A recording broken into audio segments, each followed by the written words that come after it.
People are going to want to take pictures of this thing all day long. I hope so. I love making people happy like that. Paint job is spectacular. Thank you. By the way. It's called Last Minute Gold because we painted it very last minute.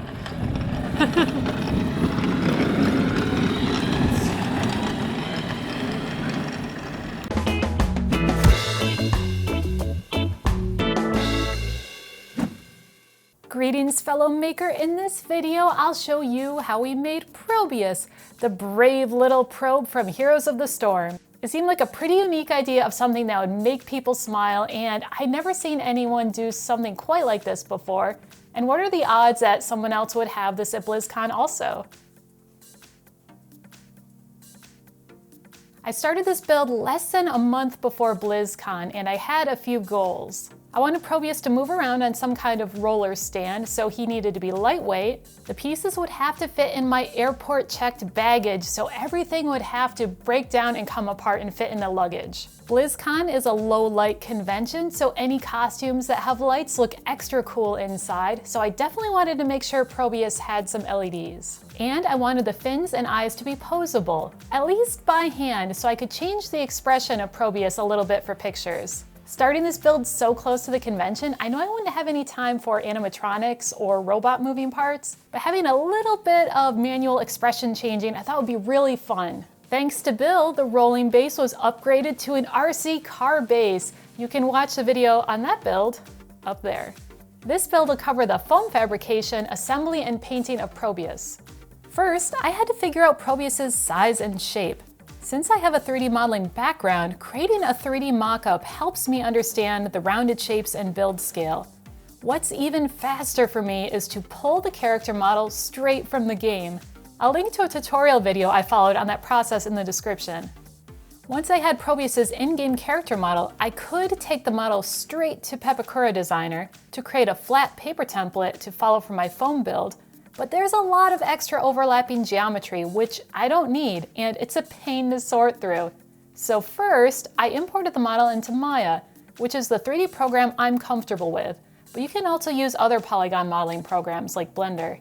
In Maya, I can simplify the geometry and only keep the parts I want to transfer into templates. Also, Probius is symmetrical, so I only need to create half of the template and then flip the template over for the other side. I ordered an acrylic dome on Amazon and used the distance tool in Maya to size the entire 3D model to the dome size. This also let me figure out the inner eye dome size as well. The entire height of the scaled 3D model will be used when I transfer the model to Papercraft. In Pepakura Designer, I unfolded the model and changed the height scale. Then reorganized all the unfolded parts, removing the overlapping paper tabs since this will be made out of foam. This model is a video game low polygon model. It has hard angles in some areas that I want to be smooth curves. These paper templates will be a reference that I'll alter after I print out the pieces. Having the 3D model open in Maya as a reference, I began modifying the areas of the templates that I wanted to be more round. Some of the angles I wanted to keep to create hard edges, but others are supposed to be smooth curves. I guessed at a lot of this, and most of my templates didn't fit together well at all. But that's what contact cement is for. The acrylic dome arrived and I started figuring out the templates for the eye socket. 10mm thick EVA foam was used for these pieces.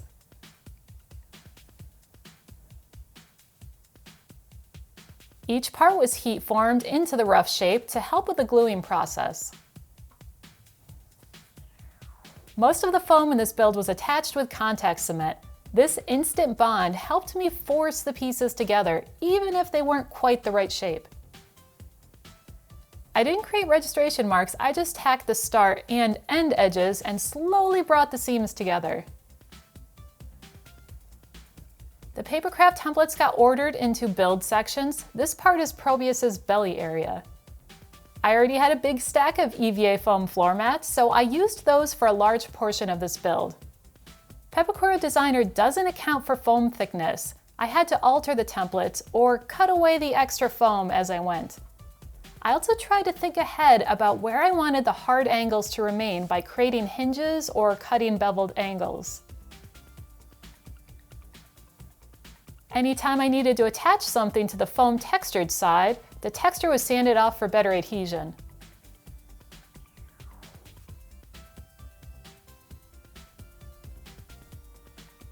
More contact cement helped me align the sides of the belly pieces. This was the first piece of the build where I tried to smooth out the 3D model template pieces, and the curves didn't go together cleanly, but it's on the bottom, so it's fine. As the body segments were created, they got adjusted to fit together, but weren't permanently attached. Any areas that needed angles were marked to be a bevel cut, but I was really just guessing at the angles. Sanding would help clean up these edges later. Quite a bit of pressure was needed to stick some of the foam shapes together. If I used my heat gun after gluing, I had to be careful of heating these seam areas too much. The heat would cause the seams to start separating. For every part I made, I checked to see if it would fit in one of our luggage crates. Even though Probius's form is hollow, there was still a lot of parts, and I had to figure out attachments, which took far longer than I imagined. My thought was to lock the pieces together with magnets and, after painting, add Velcro strips to stop any shearing force on the magnets. A sharpened pipe marked the magnet location, and the disc of foam was cut away with a knife. Sanding the back of a magnet and supergluing it to foam was a surprisingly strong bond. I may have messed up the polarity once or twice in the build, and I had to cut away the surrounding foam to pull the magnet free. The adjoining side of each magnet was positioned by pressing the connection area together, with the loose magnet attached to the glued magnet. This leaves a circle impression, marking the home for the loose magnet. A combination of foam tabs and edge magnets seemed to hold these parts together pretty well. Most connections had to be cut and sanded to line up properly, but it was awesome to see Probius start taking shape. I had 2 tan-colored floor mats left from SweeperBot's broom build, so I used these for the eyebrows. Most of these templates needed bevels, especially on the bottom panel of the eyebrow. I ended up having to sand even a more extreme angle for these pieces to fit together. Contact cement was brushed onto all the edges, except for the bottom panel. I left these separate since I hadn't decided on how Probius's eyebrows and fins would be attached. Using 10mm thick floor mats on the fins was interesting. The fins ended up keeping their shape really well, but the corners were a pain to glue together with all of that extra material. It's fine, I'll sand the edges later. We called Probius's top fin the Mohawk, and I tried using a roll of thinner 6mm foam for this part. There's also strips of lighting in the front and sides of the Mohawk, which are easier to cut into the foam before gluing all the pieces together. It was much easier to form this thinner foam into shape, but the Mohawk sides are a little bendy. Later, I glued in a rectangle bridge of floor mat to keep the sides from squishing inwards. Probius has a circular disc on either side of his body. I probably should have made these templates from scratch. My modified low poly templates weren't evenly round, and these curves had to be heat formed and sanded, eventually cut apart a little bit and re-glued to make them uniformly round. A good old bucket was the correct size to trace the inner circle rings. I'm not a fan of cutting circles by hand, but the gradual curves of a larger circle are a bit easier as long as I kept a sharp knife and took my time. I'll still need to sand the uneven edges later. There's a smaller circle detail that got traced with a smaller bucket and was partially scored into the foam. This whole shape needed to be curved, so I stole a bowl from our kitchen, heated up the foam, and pressed the piece into shape. Thicker foam like this will want to keep the new curved form. The connecting cylinder for these side circles has evenly spaced grooves, which I measured and partially cut into the foam. Once heated and formed into a cylinder shape, the grooves opened up and looked awesome. Of course, my pieces didn't quite fit together, so I cut away foam until at least some of the cylinder was touching the connected areas. The rest of the gaps will get braced with overlapping foam strips. The trusty bucket happened to be the right size for the inner eye circle as well. The base rests inside the dome, which will be permanently attached after all the details are added. The smaller dome is a 140mm clear plastic ornament. Keep an eye out for these ornaments around holiday season sales. They're super handy for prop builds. I left the strip of foam holding the ornament extra wide so there would be an attachment point for some LEDs. This eye part is supposed to light up blue. A compass marked an inner circle to cut free. The hole poked in the foam is fine since that small circle isn't used. This is where the plastic ornament assembly will be glued in place. In the reference, it looks like this eye part is a lens and there's a moving aperture that closes over the lens. It took me a few tries to get a template that seemed like the right size and checked the fit before rounding over the edges. At first, just the edges of the foam strips were glued together so I could line up all the overlapping parts. Then the foam circles were locked together forever with contact cement. After painting, the ornament will be hot glued to the foam. The eyelid was patterned straight off the acrylic dome with tape. I added seams so this pattern could lie flat and also added registration marks, which is super helpful when gluing these pieces back together.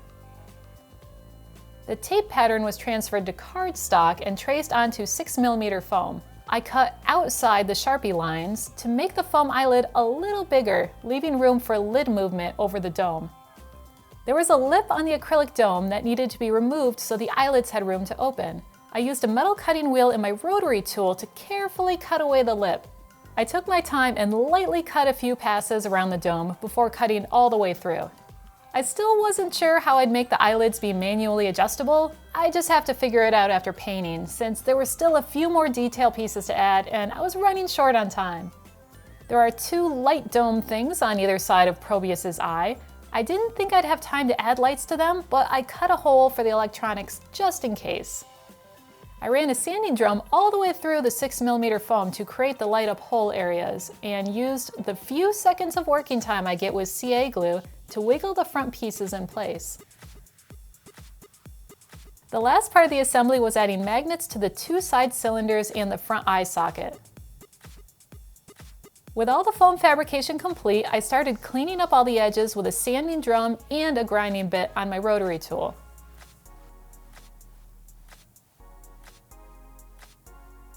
There's some fine line details on the fins that I sketched out and tried to make the opposite sides match. Extending the knife blade just a little helped control the depth of the cut.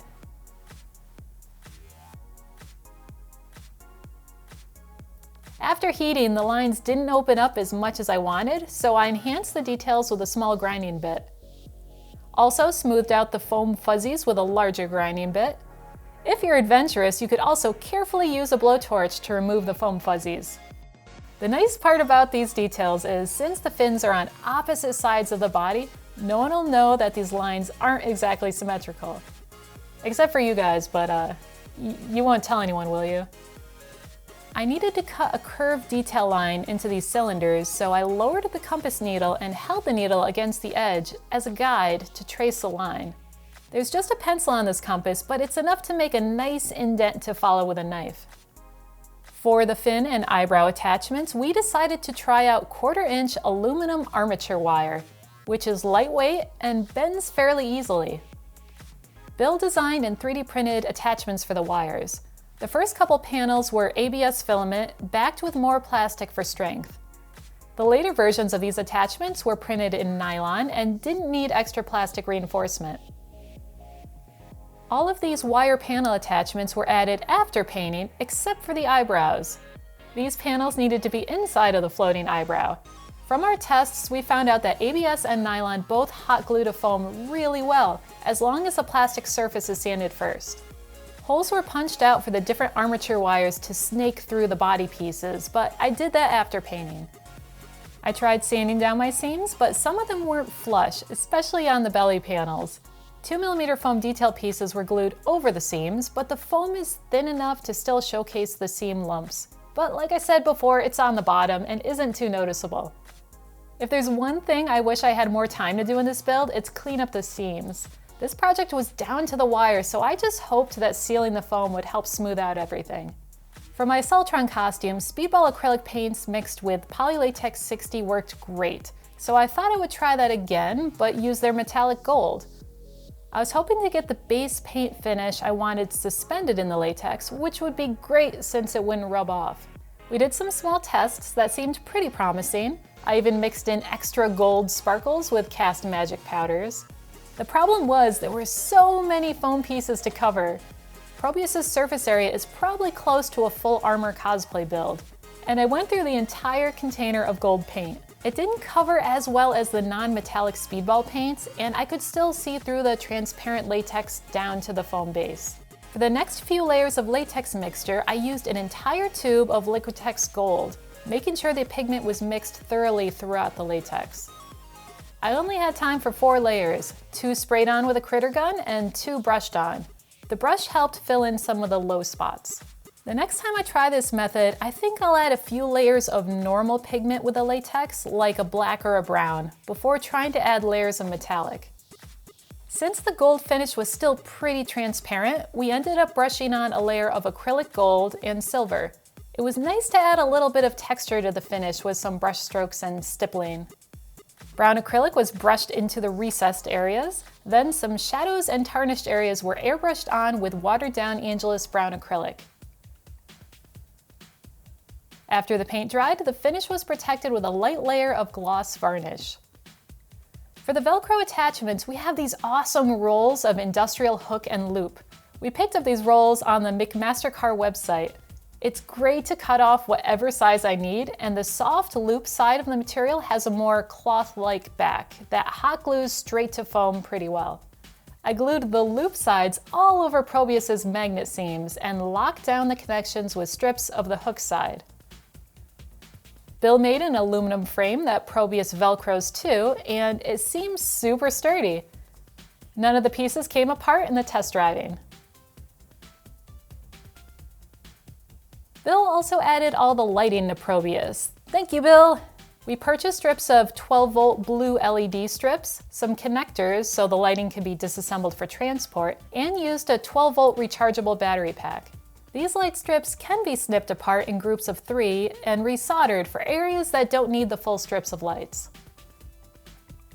To diffuse the lights, I used PETG plastic sheets and sanded the interior. PETG is flexible and doesn't crack easily, and if it's thin enough, you can even cut it with scissors. For these circle parts, I accidentally used acrylic sheets. It was in an unlabeled scrap sheet bin, and they ended up being super brittle. One of them cracked in transport. So yeah, the PETG was much better for this build than the acrylic. The sanded plastic was hot glued to the foam, then lightly airbrushed with Cratex pearlized blue paint. This way the panels look blue even when the lights aren't on. It was around midnight, the night before we were flying out to BlizzCon, and I realized I wouldn't have time to make the eyelids posable. I was about to just hot glue the eyelids in place, but our buddies Eric from Coregeek Creations and Sanit from SpicyThaiDesign were visiting and took on the task. They used some Chicago screws and plastic connections for the eyelid rotation and velcroed the acrylic dome into the eye socket. Thank you so much, guys. I think the posable eyelids add a lot of character to Probius. Armature wire attachment panels got hot glued into all the fin pieces, and they just friction fit on the fin side, so they can be removed for travel and filming shenanigans. All right, go ahead. The armature wire held up great all weekend, and it was fun to pose the fins in different positions. The side cylinders and front eye are only held together with magnets, no Velcro, so we could access the electronics. The eye socket is kind of a pain to wedge into place, but once the top and bottom magnets line up, it doesn't want to move. Bill's metal frame creation lets us easily transfer Probius from the RC car base to our backup wheelie base, which is an IV stand I purchased on eBay.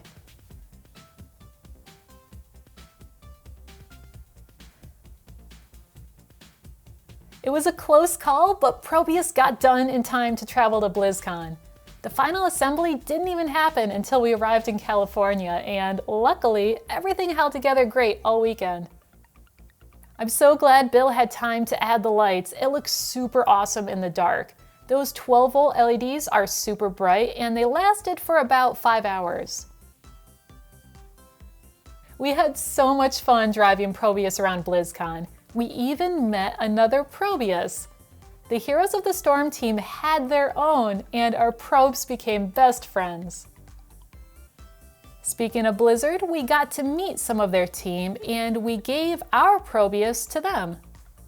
Otherwise, he would have been disassembled and left in crates in our basement. I'm glad our Probius has a new good home. This ended up being a crazy build, but I am so happy with what we accomplished in such a short amount of time. I have to give a shout out to all you builders out there who travel on airplanes with giant costume builds. I haven't tried to do that before, and it was pretty difficult figuring out how to break things down and have them reassemble. I feel like I learned a lot, which is always great. Thank you, Bill, for making the RC car base for Probius. It was so much fun watching him scoot around the convention and was way better than having to manually push him everywhere. Thank you so much for watching this video. There's a few other videos based around this Probius build, a video on how Bill made the RC car base, a video that shows off the inner frame attachments, a video talking a bit about the 3D printed parts with MatterHackers, and there's also a video on Probius's adventures at BlizzCon. It is super cute. I'll see you next time in whatever crazy prop costume build thing is that we do next.